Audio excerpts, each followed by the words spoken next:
Todo ser humano ha sentido alguna vez esa presencia invisible que parece sujetarlo desde dentro, un nudo en la garganta, una presión en el pecho, un pensamiento que no cesa de repetirse como un eco que nunca encuentra respuesta. Lo llamamos miedo, pero en verdad es algo más sutil, más antiguo y más engañoso. Elena Blavatsky lo entendía no como una emoción, sino como una distorsión vibratoria del campo mental. El miedo, afirmaba, no tiene existencia propia. Es una sombra proyectada por la mente inferior cuando ésta ha perdido su alineación con el propósito superior del alma. Desde la perspectiva teosófica, el miedo no es una señal de peligro real, sino un residuo energético que se activa cuando nuestra conciencia está fragmentada. Y esto no es una metáfora mística. Hoy en día, la neurociencia ha comenzado a validar que la percepción del miedo activa los mismos circuitos cerebrales que el dolor físico, incluso cuando no hay ninguna amenaza externa concreta. El sistema límbico reacciona a pensamientos futuros, como si fueran realidades presentes, sumergiéndonos en una prisión creada por nuestras propias proyecciones mentales. Blavatsky iba más allá. Para ella, el miedo es una forma degradada de la imaginación. Una energía que, en lugar de elevarnos hacia la visión espiritual, nos arrastra hacia los laberintos de la duda, el autoengaño y la parálisis. ¿Y por qué ocurre esto? Porque nuestra mente ha sido entrenada para buscar seguridad, no expansión. Desde la infancia, absorbemos ideas que nos enseñan a temer lo desconocido, a desconfiar del cambio, a evitar el error. Y así, cultivamos una sensibilidad invertida. Tememos lo que podría liberarnos y nos apegamos a lo que nos mantiene atrapados. La tradición esotérica sostiene que cada pensamiento temeroso no desaparece, sino que se adhiere al cuerpo astral como una capa densa, oscura, vibratoriamente pesada. Con el tiempo, estas capas se convierten en filtros a través de los cuales percibimos el mundo. No vemos la realidad, vemos nuestras heridas no resueltas. No escuchamos la verdad, escuchamos nuestros ecos internos. Y así, lo que comenzó como una emoción pasajera se convierte en una estructura de pensamiento. Y esa estructura se endurece, se defiende, se justifica, hasta que llega un día en el que ya no distinguimos entre el miedo y nuestra identidad. El verdadero peligro, según Blavatsky, no es sentir miedo, es convertirse en él. Es confundir una vibración transitoria con la voz del alma. Es dejar que una energía densa dicte nuestras decisiones, nuestras relaciones, nuestro destino. Porque el miedo, cuando se instala en el centro del ser, comienza a diseñar una vida pequeña, predecible y profundamente insatisfactoria. No por lo que falta, sino por todo lo que hemos dejado de intentar. ¿Y cómo reconocer esta trampa? A veces el miedo se disfraza de lógica, otras veces de prudencia. A veces se manifiesta como procrastinación, otras como perfeccionismo. Pero siempre hay un síntoma común, la contracción. La energía vital se retira, la creatividad se bloquea, la intuición se apaga, el cuerpo se tensa, la respiración se acorta y el alma guarda silencio. Es entonces cuando aparece el síntoma más alarmante. Dejamos de escucharnos. Elena Blavatsky enseñaba que para liberar al alma del yugo del miedo, el primer paso no es enfrentarlo con violencia, sino observarlo con lucidez. Verlo como lo que es, una distorsión energética, no una verdad, una sombra, no una sentencia. Cuando lo miramos desde el testigo interno, sin juicios, sin resistencias, comenzamos a restarle poder, porque el miedo no se alimenta de realidad, sino de atención inconsciente. Lo que tú nombras y sostienes, crece. Lo que tú comprendes, se disuelve. Pero aquí está la clave oculta. El miedo siempre custodia una puerta, una transición, un salto. No está allí para destruirte, sino para probar tu preparación.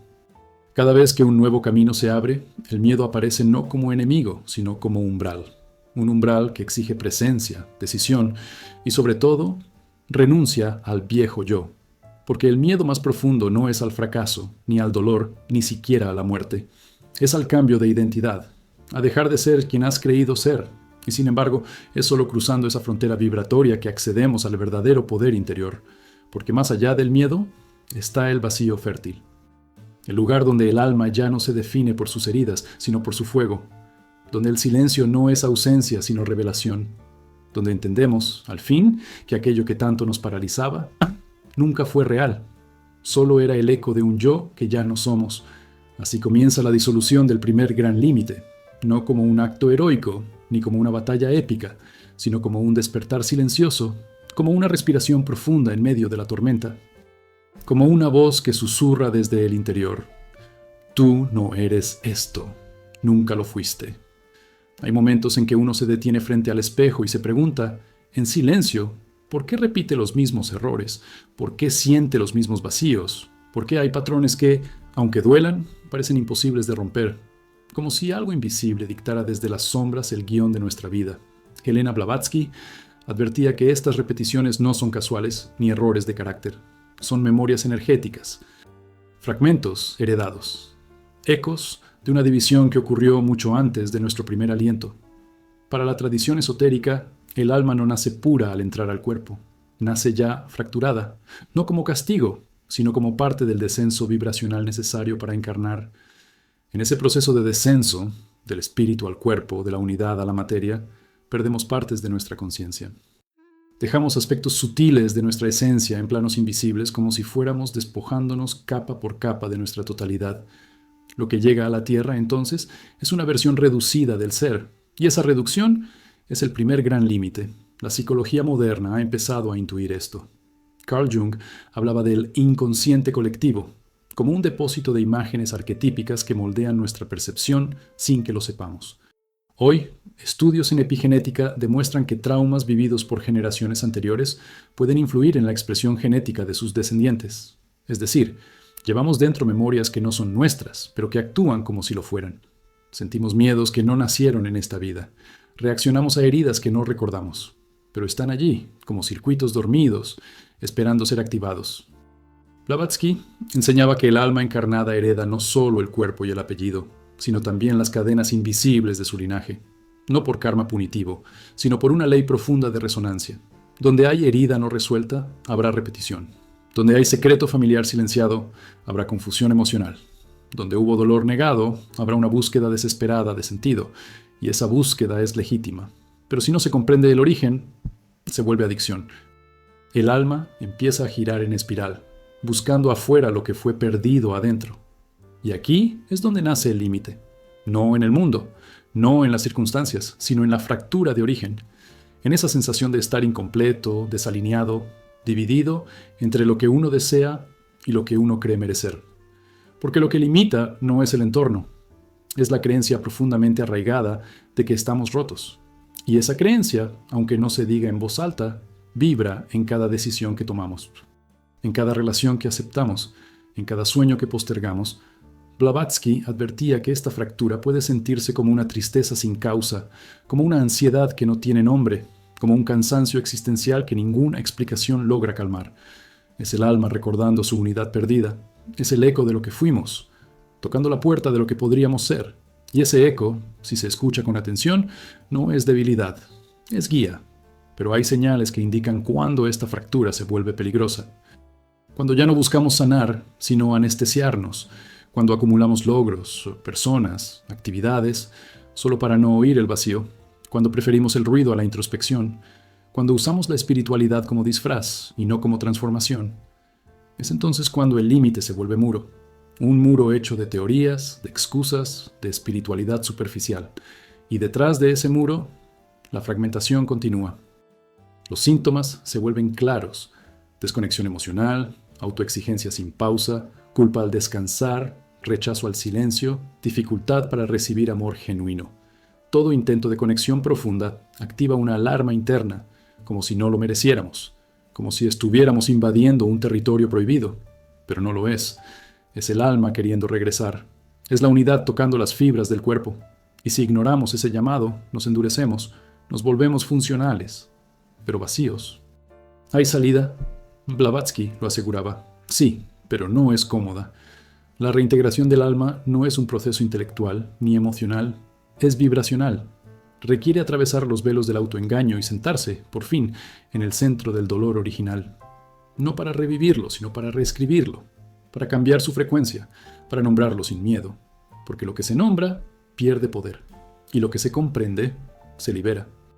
La clave está en dejar de preguntar qué me pasa y comenzar a cuestionar quién está hablando dentro de mí. ¿Es mi voz o la de una abuela herida? ¿Es mi elección o el mandato de un padre que ya no vive? ¿Es mi sueño o una compensación por lo que nunca me permití sentir? Este cuestionamiento, sostenido desde la humildad, no debilita, purifica, abre portales, rompe hechizos, y cuando la fragmentación comienza a cerrarse, ocurre un fenómeno silencioso. El alma recuerda. No con palabras, ni con imágenes, sino con vibración, un calor que regresa al pecho, una certeza sin lógica, una presencia interna que no juzga, solo observa. Es allí donde el límite se transforma en umbral, donde lo que antes parecía una cárcel genética o familiar se convierte en misión, porque nada de lo heredado fue castigo, todo fue camino. Así lo decía Blavatsky, lo que duele no es lo que te pasó, sino lo que aún no comprendes sobre lo que te pasó, y al comprenderlo ya no te define, te libera. Y mientras algunos buscan culpables afuera, moviendo las piezas del mundo para evitar el colapso interior, hay otros que, en silencio, comienzan a sospechar que el verdadero enemigo no habita en la sociedad, ni en las estructuras, ni siquiera en las heridas del pasado. Vive dentro, silencioso, razonable, lógico, y por eso mismo tan letal.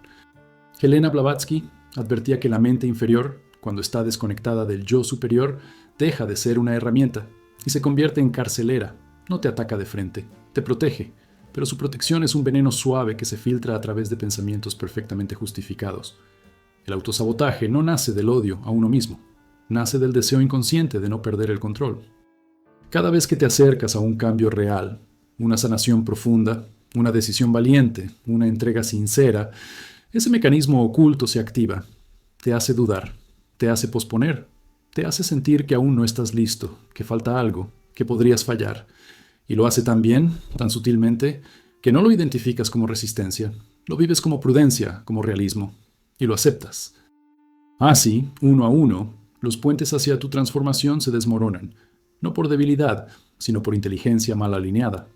La psicología cognitiva moderna ha identificado estos fenómenos como sesgos de confirmación, creencias limitantes, disonancia cognitiva. Estudios de neurociencia muestran que el cerebro humano prefiere lo familiar a lo desconocido, incluso si lo familiar duele. El sistema nervioso busca estabilidad, no verdad. Prefiere repetir una historia dañina, pero conocida, antes que aventurarse a un nuevo capítulo que no pueda predecir.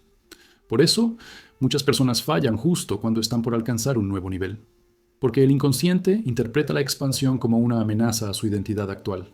No quiere que te transformes, porque si te transformas, él muere.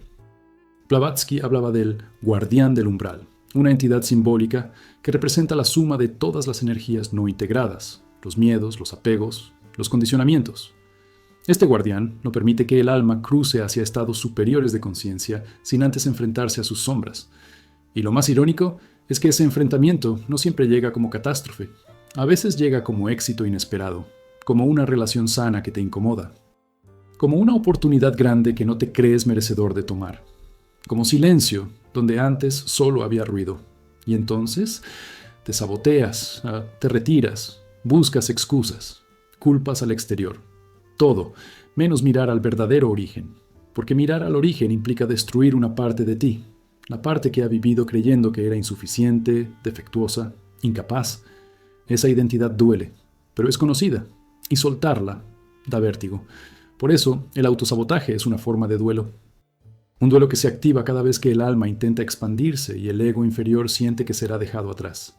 Y es entonces cuando surgen los síntomas: procrastinación crónica, elección de parejas que repiten los mismos patrones, sabotaje financiero, picos de motivación seguidos por colapsos emocionales, resistencia al placer sostenido. No es casual, es un lenguaje. El alma grita en forma de repetición y la mente traduce ese grito en lógica distorsionada. No es el momento. No soy suficiente. Esto es demasiado bueno para ser verdad. ¿Te suena familiar? Lo es, porque todos, en algún momento, escuchamos esa voz y la obedecemos. No porque queramos sufrir, sino porque no queremos morir. Al menos, no esa parte de nosotros que lleva demasiado tiempo dominando el timón. ¿Hay una salida? Sí, pero no es instantánea. Blavatsky enseñaba que no se trata de vencer al autosabotaje, sino de integrarlo, verlo como lo que es, un guardián mal instruido. Un protector que quedó atrapado en el tiempo. Un niño interno que aprendió que era más seguro fallar que brillar. Y solo desde esa compasión consciente se puede iniciar la reprogramación. Pero atención, no se trata de afirmaciones superficiales ni de repetir frases positivas vacías. Se trata de una reconfiguración vibratoria profunda, de mirar a la mente y decirle: ya no te necesito para sobrevivir, ahora estoy aquí para vivir. Y entonces el guardián no desaparece, se transforma. Se convierte en aliado, en filtro, en radar de integridad. Porque cuando la mente se alinea con el alma, ya no teme al cambio, lo guía, ya no bloquea el poder, lo enfoca, ya no repite el pasado, crea futuros. Y en ese punto, el autosabotaje deja de tener sentido, porque ya no hay un yo que deba protegerse, solo hay presencia, y la presencia no necesita defensa, solo expansión. Así, lentamente, sin necesidad de violencia interna, la mente deja de ser la carcelera de tus sueños y se convierte en el puente. Un puente que, por fin, puedes cruzar sin miedo, porque del otro lado ya no hay fragmentos. Hay unidad. Hay algo más peligroso que el grito, y es el silencio. No el silencio meditativo, no el que surge del alma en paz. Me refiero al otro, al que pesa, al que aprieta la garganta, al que vibra detrás de las palabras que no se pronuncian. Ese silencio emocional que llevas dentro, que heredaste quizás sin saberlo, que has aprendido a sostener con una sonrisa educada o con una lógica bien construida, pero que en realidad es una energía atrapada, una sombra que no fue dicha, y que por no ser dicha se convierte en destino. Elena Blavatsky advertía que todo lo que no es expresado desde el plano emocional, tarde o temprano, buscará manifestación en el plano físico. Ya sea en forma de enfermedad, de relaciones repetitivas, de proyectos truncados o de una sensación crónica de vacío que ningún logro logra llenar. Y esto no es una metáfora esotérica. La epigenética actual ha demostrado que las emociones reprimidas alteran la expresión genética, condicionando no solo nuestra salud, sino también nuestra conducta. Es decir, lo que callas te programa. Y aún así, seguimos callando. Por miedo al rechazo, por vergüenza, por lealtad a un sistema familiar que enseñó que sentir era peligroso. Aprendimos a racionalizar lo irracional, a justificar lo injustificable, a enterrar bajo capas de razonamiento lo que pedía a gritos ser sentido. Pero lo enterrado no desaparece, lo enterrado germina, y sus raíces se expanden en forma de decisiones que no entendemos, de reacciones que no controlamos, de vínculos que nos duelen pero no soltamos. Es aquí donde entra la sabiduría de los antiguos. En muchas tradiciones, desde el budismo tibetano hasta las escuelas iniciáticas egipcias, el alma era vista como un campo vibracional que debía mantenerse limpio para permitir el flujo de la conciencia superior, y ese flujo se obstruía cuando las emociones eran negadas o suprimidas. En otras palabras, sentir no era un lujo emocional, era un deber espiritual. Porque cada emoción negada generaba una distorsión vibratoria que atraía situaciones caóticas como reflejo de esa represión. Blavatsky lo explicaba como residuos astrales, fragmentos de energía emocional que quedan flotando en el cuerpo sutil, creando lo que en teosofía se llama formas pensamiento autónomas. Estas entidades, aunque invisibles, actúan, influyen, reproducen patrones y a veces incluso toman posesión temporal de nuestro libre albedrío. ¿Te ha pasado alguna vez tomar una decisión y sentir, segundos después, que fuiste tú y no fuiste tú al mismo tiempo? Ese desdoblamiento entre el yo que actúa y el yo que observa es un síntoma claro de que hay fuerzas internas no integradas dirigiendo parte de tu vida. Por eso, los signos de alerta nunca son obvios. No aparecen como una alarma roja, sino como un cansancio persistente, como una tristeza que no se explica, como una sensación de estar desconectado de ti mismo, aunque todo en apariencia esté bien. Es ahí donde el silencio emocional se vuelve más peligroso, cuando deja de sentirse y se convierte en el nuevo normal. En ese punto, la anestesia psíquica se instala y vivir se vuelve un acto mecánico, pero el alma no olvida, y de vez en cuando envía un eco, un sueño extraño, una sincronicidad, una ruptura inesperada, no para castigarte, sino para recordarte que hay algo pendiente, algo no dicho, algo que solo tú puedes liberar, porque nadie más conoce el mapa exacto de tus silencios. Nadie más ha caminado por dentro de tus cuevas internas. El protocolo, entonces, no es externo. No se trata de hablar por hablar, ni de forzar catarsis vacías. Se trata de aprender el lenguaje del cuerpo, del inconsciente, de los símbolos, de permitir que aquello que fue silenciado tenga su espacio sagrado, de escribir lo que no pudiste decir, de llorar lo que creíste haber superado, de mirar al espejo y aceptar, sin juicio, la verdad vibratoria de tu momento, porque lo que no se nombra, domina, y lo que se ilumina, se disuelve. Elena enseñaba que el silencio puede ser un arma del alma o una prisión del ego, depende de su origen. Por eso, solo cuando tu silencio nace del discernimiento profundo, de la calma interior, de la conexión con lo eterno, entonces es sagrado. Todo otro silencio es solo miedo con máscara de madurez, y cuando por fin rompes ese eco ancestral, ocurre algo que no puede explicarse con palabras. Es como si el aire se volviera más claro, como si el cuerpo respirara distinto, como si el alma dijera gracias sin voz, porque has devuelto al flujo lo que fue estancado. Has vuelto a abrir una puerta invisible. Has permitido que tu destino vuelva a moverse. Y eso cambia todo. Y después del silencio, después de ese eco invisible que tanto tiempo hemos fingido no escuchar, aparece el otro gran misterio que pocos se atreven a nombrar, la atracción vibratoria del miedo. Porque lo más oscuro no es sentir miedo, sino vivir dentro de él sin saberlo. Helena Blavatsky decía que lo que más temes no está fuera de ti, sino que es la parte de tu sombra que has rechazado por tanto tiempo, que ya no la reconoces como tuya. Y como no la reconoces, la proyectas. Y lo que proyectas, lo atraes, no por castigo, no por karma en su versión más simplista, sino por resonancia, porque todo en el universo vibra, y la vibración es como un imán. No atraes lo que deseas con la mente, atraes lo que crees con tu cuerpo sutil, con tus órganos emocionales, con tu campo etérico. Y si en lo profundo de ti vive el temor al abandono, atraerás situaciones que lo confirmen. Si el núcleo de tu vibración lleva impreso el miedo a ser visto, atraerás vínculos que te invisibilicen. No es brujería, es física del alma. La psicología energética y la epigenética emocional han comenzado a confirmar esto que Blavatsky ya enseñaba hace más de un siglo. El campo energético humano tiene memoria, y esa memoria vibra. La neurociencia llama a esto neuronas espejo emocionales y bucles reactivos. En términos simples, tu sistema nervioso, si fue condicionado por el dolor, buscará repetir ese dolor solo porque lo conoce. Así, lo familiar, aunque duela, se convierte en hogar. Y todo lo que se siente diferente, nuevo, expansivo, genera rechazo. Por eso a veces saboteas lo bueno, confías en lo tóxico y repites lo que juraste que no repetirías. Y aquí entra el principio esotérico del espejo. Blavatsky enseñaba que la realidad no es un escenario, sino un espejo velado. No refleja tu ego, refleja tu vibración. Por eso, si no haces el trabajo interno, el mundo se convierte en una repetición de tu sombra. Y entonces crees que la vida te está mostrando la verdad, cuando en realidad solo está mostrándote tu herida. La misma, una y otra vez, hasta que te atreves a romper el espejo desde dentro. Los síntomas son sutiles al principio.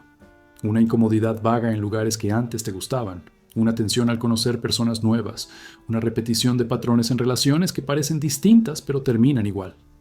Luego, el ciclo se intensifica. Llegan rupturas, pérdidas, cambios abruptos.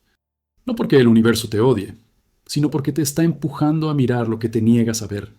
A veces el dolor no es enemigo, es mensajero. Pero, ¿cómo romper este ciclo? ¿Cómo dejar de atraer lo que más temes? Blavatsky no proponía rituales vacíos ni afirmaciones superficiales. Su camino era iniciático, pasar por el fuego de la autoconciencia sin máscaras.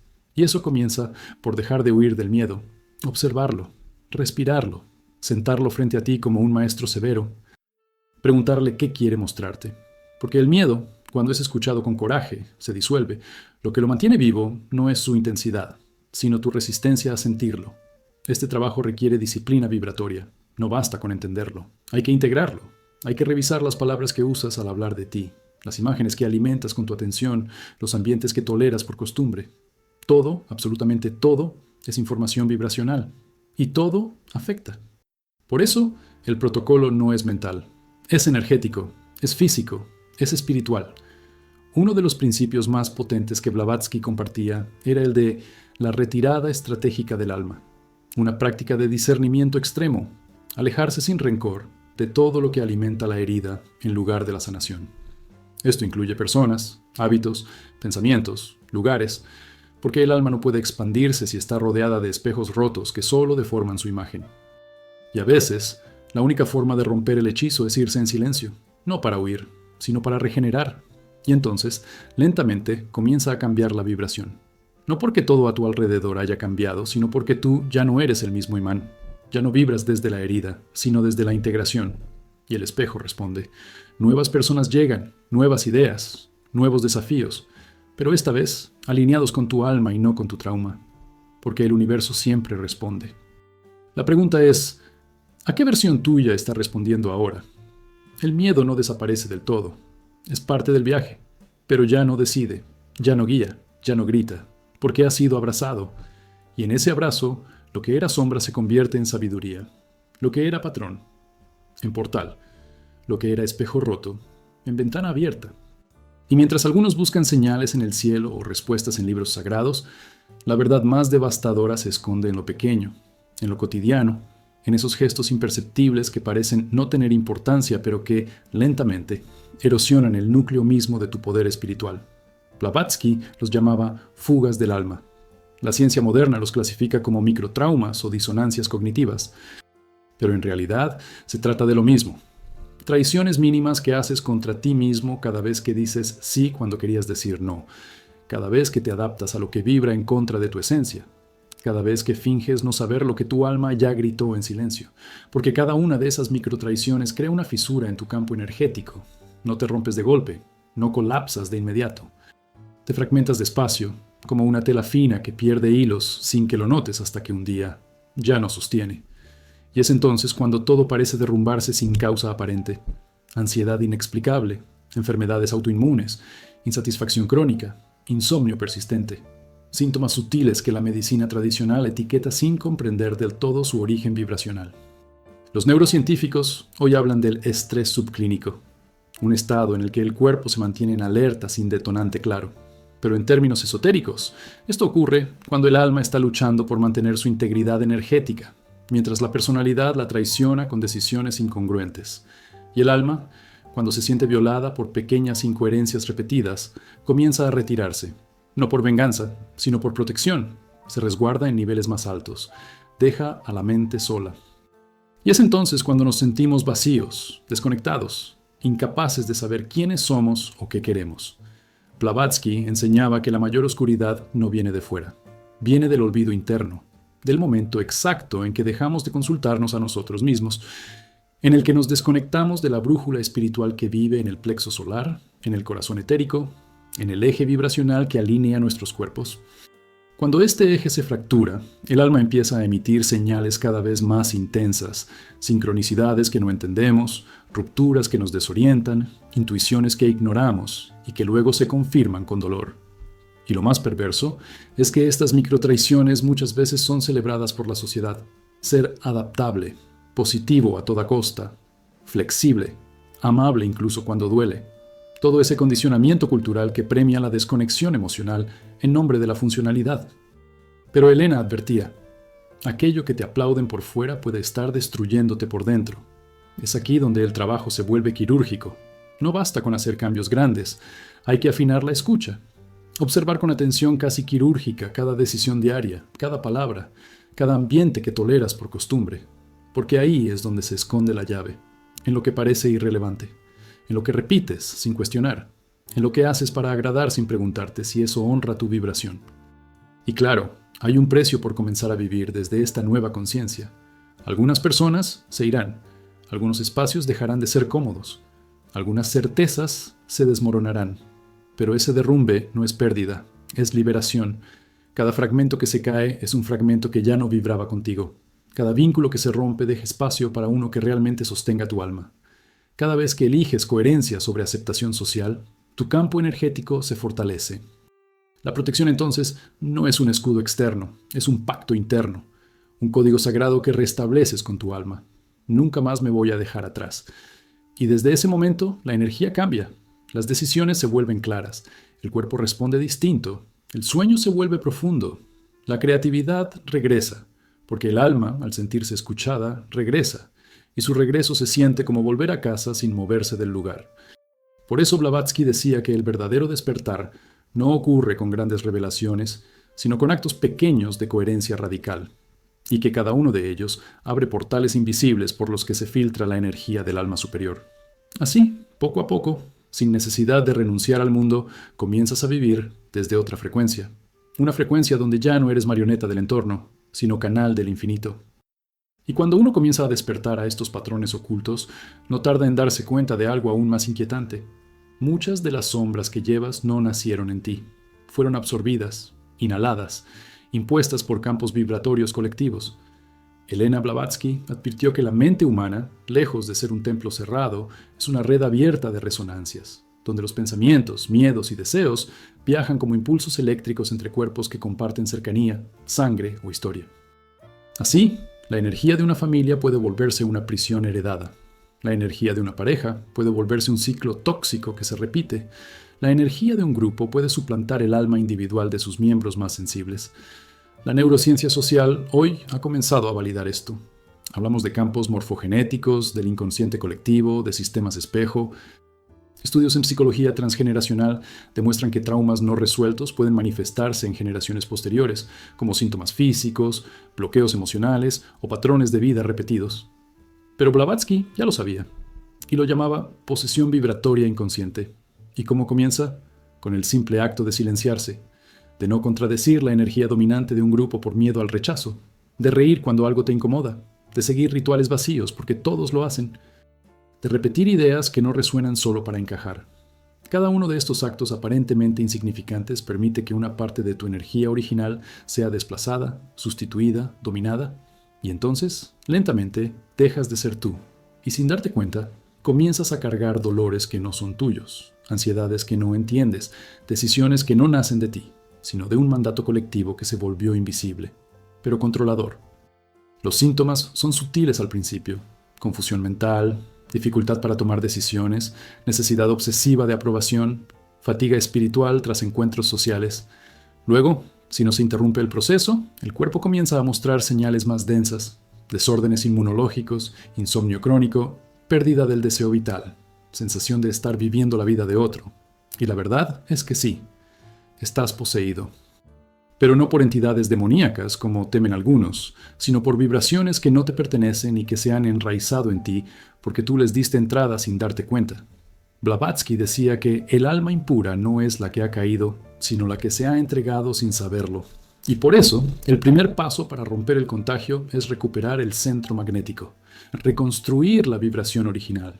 Y eso solo se logra retirándose por un tiempo del campo grupal dominante, no por odio, no por soberbia, sino por supervivencia espiritual. A veces, amar a tu familia implica alejarte de su vibración. A veces, honrar tu linaje es cortarlo en silencio para que no siga devorando a los que vienen después. Esto no significa vivir en soledad.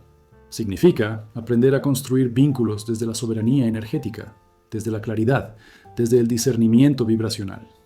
Saber cuándo una conversación drena tu campo, cuándo una mirada lleva juicio oculto, cuando un espacio físico está cargado de memorias que no has purificado. Significa dejar de fingir que todo está bien cuando tu cuerpo grita lo contrario. Y claro, habrá resistencia. La posesión colectiva no se deja soltar fácilmente. El grupo muchas veces intentará reabsorberte, etiquetarte, invalidarte, pero ahí es donde el alma debe sostener su fuego sin culpa. Porque solo quien se atreve a salir del patrón puede quebrarlo. Y solo cuando alguien rompe la cadena vibracional, todo su sistema comienza a recibir nueva información. La sanación individual se convierte en llave colectiva. Y tú, que fuiste el raro, el diferente, el intenso, te vuelves el portal por donde entra la luz. Entonces, el protocolo de protección se vuelve claro.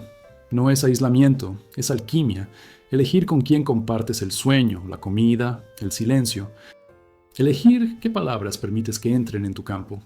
Elegir qué pensamientos reproduces, como mantras inconscientes, porque cada elección es una antena, y lo que permites se manifiesta, y cuando esa conciencia se establece como núcleo, ya no importa dónde estés, el campo colectivo deja de dominarte, y tú comienzas a emitir una vibración tan coherente que se convierte en medicina, para ti, para los tuyos, para el tiempo que te tocó vivir.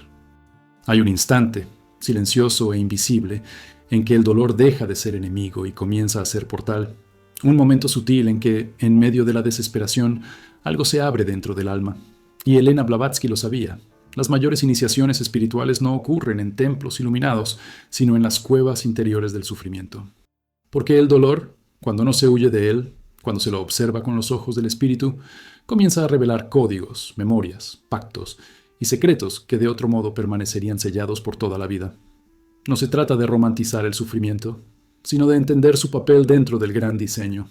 Blavatsky enseñaba que cada crisis profunda activa un fuego interno capaz de quemar las impurezas que acumulamos al vivir desde el ego.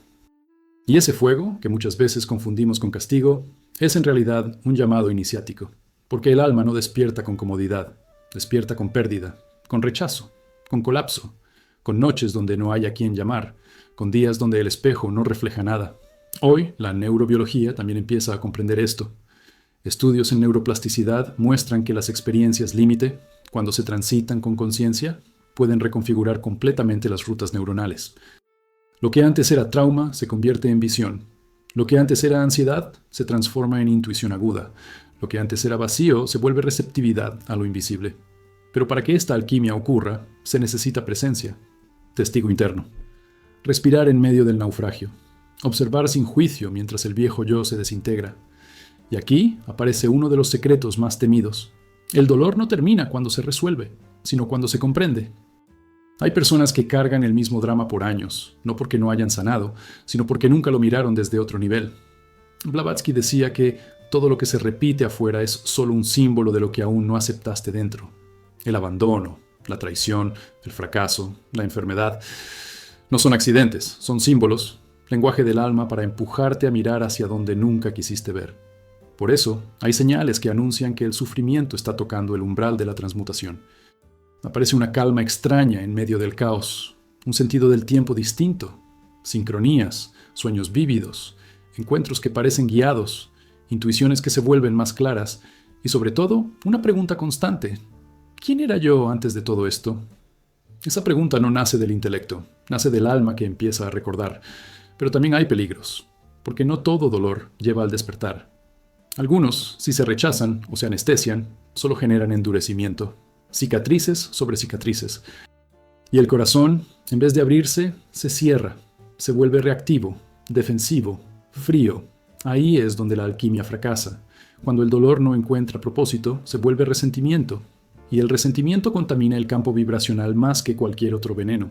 Entonces, la clave es esta: sentir sin hundirse, mirar sin juzgar, rendirse sin resignarse. Blavatsky hablaba de esto como la vía húmeda del alma. Un proceso donde no se busca eliminar el dolor, sino convertirlo en sabiduría encarnada. Es el camino del iniciado que camina con las heridas abiertas, pero con la mirada encendida, porque ha entendido que cada grieta es una entrada a otra dimensión de sí mismo. El protocolo espiritual en estos casos es íntimo, profundo y no siempre agradable. Implica silencio, retiro, escritura consciente, purificación del cuerpo, acompañamiento selectivo, ritos de cierre, lectura simbólica de los eventos y, sobre todo, gratitud por aquello que duele, porque está revelando lo que aún está vivo. Y cuando este proceso se completa, aunque sea en parte, algo cambia definitivamente. Ya no reaccionas igual, ya no luchas igual, ya no amas desde la necesidad, porque el alma que has atravesado la noche ya no busca luz afuera, se ha convertido en luz para otros. Y cuando uno comienza a transitar el sendero del autoconocimiento profundo, inevitablemente se cruza con una revelación que no todos están listos para recibir. Tus pensamientos no son solo tuyos, son fuerzas vivas, vibraciones en movimiento que, al repetirse con suficiente intensidad y emoción, comienzan a modelar la materia misma que te rodea. No es metáfora, no es filosofía de autoayuda, es ley oculta. Blavatsky lo llamó la magia del pensamiento formador, y advirtió que todo lo que vives hoy ya fue pensado antes por ti o por alguien conectado a ti. Porque el pensamiento, cuando está cargado de emoción, se vuelve entidad. Y como entidad busca realizarse, busca espacio, busca forma. Así, una idea de escasez sostenida por años termina generando realidades donde el dinero se escapa. Una creencia de no merecimiento atrae relaciones que lo confirman. Un pensamiento de desconfianza instala quiebres invisibles en todos los vínculos. Y todo eso ocurre no porque seas negativo, sino porque has permitido que el pensamiento gobierne sin conciencia. Has confundido pensar algo con ser algo. Y aquí la ciencia comienza, lentamente, a ponerse al día. Experimentos en física cuántica y neurociencia han demostrado que el observador modifica lo observado, que las intenciones mentales afectan estructuras moleculares, que el ADN responde a emociones externas, que la energía del pensamiento altera el comportamiento de las partículas. Es decir, no estás viviendo en un mundo sólido. Estás navegando un campo vibracional que responde a tu estado interno como un espejo multidimensional. Elena Blavatsky lo enseñó con crudeza. Todo pensamiento no dominado se vuelve un amo invisible. Porque el peligro no está en lo que piensas una vez, sino en lo que repites sin darte cuenta. En los mantras inconscientes que lanzas al levantarte. Todo me cuesta, nada cambia, nunca me eligen, no puedo solo. Cada uno de ellos es una orden mágica que el universo recibe como una instrucción de diseño. Y mientras no la desactives con conciencia, seguirá replicándose en tu realidad externa como un eco que no cesa. El proceso suele comenzar de manera imperceptible. Sientes que ciertas cosas se te repiten. Cambias de ciudad y encuentras el mismo tipo de jefe. Terminas una relación y la siguiente es un calco emocional. Intentas nuevos proyectos, pero el mismo muro invisible aparece.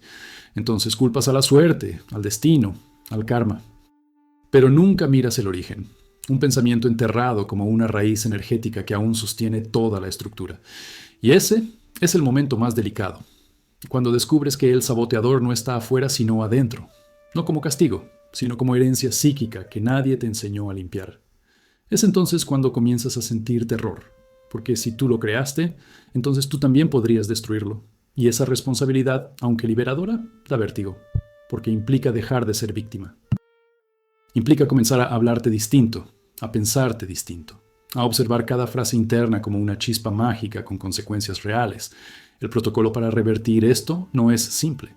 Blavatsky sugería el ayuno del pensamiento reactivo, un periodo en el que se observa sin intervenir, donde se anotan las frases automáticas, donde se decodifican los patrones del lenguaje, donde se reprograma el verbo con símbolos nuevos.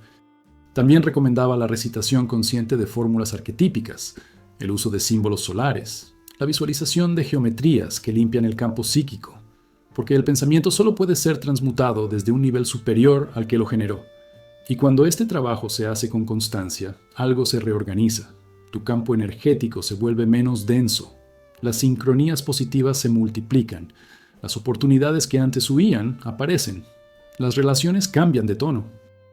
El cuerpo sana más rápido. La mente descansa. No porque todo mejore, sino porque tú dejaste de proyectar caos. Dejas de vivir en piloto automático y comienzas a ser autor de tu propio guión vibracional. Entonces, lo que antes era un pensamiento obsesivo se convierte en intención clara. Lo que antes era miedo se convierte en dirección. Lo que antes era confusión se convierte en apertura. Y tú, que por años repetiste «no puedo», empiezas a decir con voz firme «yo elijo». Y esa elección, cuando nace desde el alma y no desde el ego, tiene poder suficiente para reescribir tu realidad entera. Y llega un momento en todo proceso iniciático en que algo dentro de ti se quiebra, pero no se rompe para destruirse, sino para que finalmente entre la luz. No una luz brillante y reconfortante como la que enseñan en las religiones comunes, sino una luz silenciosa, cruda, ineludible, que revela todo lo que durante años se escondió bajo máscaras, roles, contratos psíquicos heredados y pactos de obediencia inconsciente. Es en ese punto exacto donde Helena Blavatsky advertía que el iniciado debía estar más atento, no al enemigo externo, sino a la tentación interna de retroceder, porque después de haber visto, ya no puedes no ver. Después de haber sentido lo real, lo esencial, lo eterno, ya no puedes seguir actuando como antes, ya no puedes calzar en lugares que vibran con falsedad, ya no puedes repetir conversaciones huecas, ya no puedes vender tu alma por aceptación social. Y esa imposibilidad no viene desde una moral impuesta, sino desde la transformación vibracional profunda que has experimentado. El alma se ha estirado, la conciencia ha atravesado un portal, y lo que antes parecía normal, ahora es prisión. Este punto, que los antiguos llamaban la noche del retorno, es uno de los momentos más solitarios del camino espiritual, porque te das cuenta de que no puedes volver a ser quien eras, pero aún no sabes del todo quién serás. Estás entre mundos. Has soltado el viejo yo, pero el nuevo aún no se manifiesta por completo. Es como flotar en el vacío. No hay referencias, no hay mapas, no hay certezas. Solo la certeza de que seguir negando tu verdad te enfermaría. Y seguir actuando desde el miedo te alejaría de ti mismo. La neurociencia moderna lo compara con una desprogramación radical del cerebro. Las rutas neuronales viejas comienzan a deteriorarse y las nuevas todavía están en construcción. Es como si tu sistema nervioso estuviera siendo reiniciado para operar en otra frecuencia. En esta etapa, muchas personas reportan síntomas extraños: pérdida del sueño, alteraciones en la percepción del tiempo, hipersensibilidad emocional, deseos repentinos de aislarse o llorar sin razón aparente. No son patologías, son síntomas de realineamiento interior. Blavatsky lo sabía y lo escribió en clave. Cuando el alma recuerda su origen, la materia tiembla. Porque este despertar no es romántico ni cómodo, es una especie de muerte simbólica. Una iniciación que exige renunciar a todo lo que te mantenía dormido: opiniones, identidades prestadas, compromisos con lo ilusorio, incluso vínculos afectivos que ya no resuenan con tu nueva frecuencia. Y eso duele. Porque en el fondo, lo más difícil no es cambiar, es dejar morir la versión de ti que creíste necesitar para sobrevivir. Los signos de que estás en este umbral son claros, aunque perturbadores. Sientes una incomodidad constante, incluso en lugares antes seguros. La intuición se agudiza y comienzas a detectar falsedades con una claridad incómoda. El silencio se vuelve más valioso que cualquier palabra, y el tiempo, como lo conocías, parece disolverse. Te conviertes en testigo de una realidad que ya no gira en torno a lo externo, sino a lo invisible, a lo que se mueve debajo, a lo que realmente importa, aunque nadie más lo vea. En este punto, muchos sienten la tentación de volver atrás, de volver a ponerse el traje del personaje anterior, de fingir que no ha pasado nada, que todo sigue igual, pero no pueden, porque una vez que el alma se expande, ya no cabe en ninguna jaula. Y aquí es donde el protocolo de protección se vuelve más vital que nunca. No se trata de defenderse del mundo, sino de sostener la nueva frecuencia hasta que se asiente. Silencio, rutina sagrada, contacto con la naturaleza, palabras justas, presencias auténticas y, sobre todo, compromiso absoluto con la verdad interna. Y entonces, lentamente, lo nuevo comienza a revelarse. No como una revelación mística explosiva, sino como una presencia serena, como una certeza suave que se instala en los huesos. Comienzas a recordar quién eres, no desde la mente, sino desde el alma, no como teoría, sino como vibración, y todo lo que antes parecía confuso, doloroso o caótico, comienza a ordenarse como piezas de un gran rompecabezas cósmico que ahora tiene sentido. El despertar no es un evento, es un punto sin retorno, un portal que se abre dentro de ti. Y cuando lo cruzas, ya no hay vuelta atrás, no porque no puedas, sino porque ya no deseas ser menos de lo que realmente eres.